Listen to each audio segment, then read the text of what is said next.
We are Group I, and today we will learn about phonetics, principles, and features.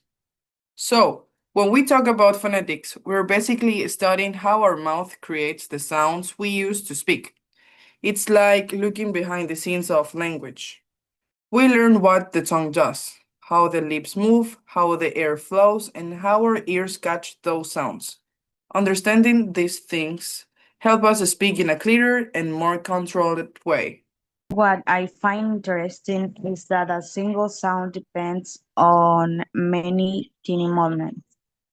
A small change in the tone or in how much air we release can make a sound completely different. Phonetics helps us pay attention to those details. And that's why pronunciation becomes easier when we understand how some are, for me, instead of just copy. We have here, this amount needs to do, so we can comprehend it in more confident. For example, the iPad is like a guide.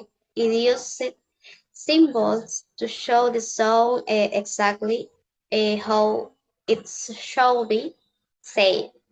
It's helpful because sometimes the spelling doesn't tell us anything about the pronunciation. So these symbols give us something clear to follow.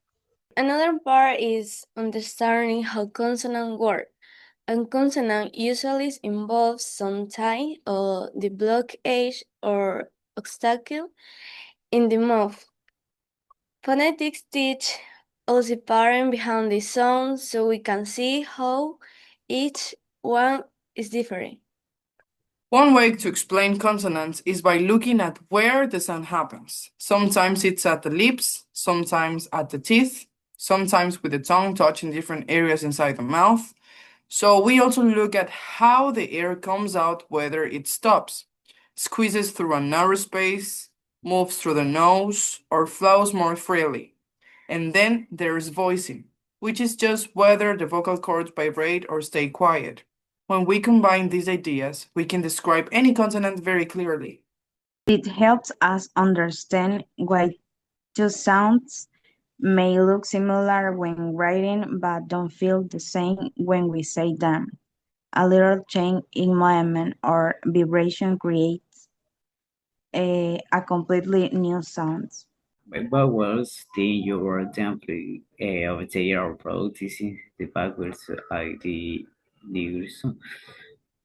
first another way watching you to what is mighty or precision the tones around the shapes of the list.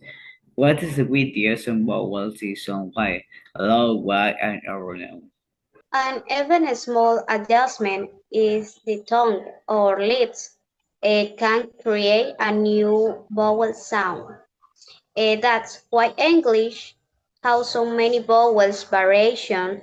When we understand the patterns, it becomes easier to distinguish them when speaking or listening.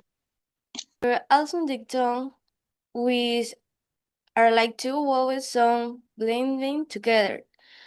While we say then the toes move from the one position to another. They give English that small, sliding sounds in the word like time or face.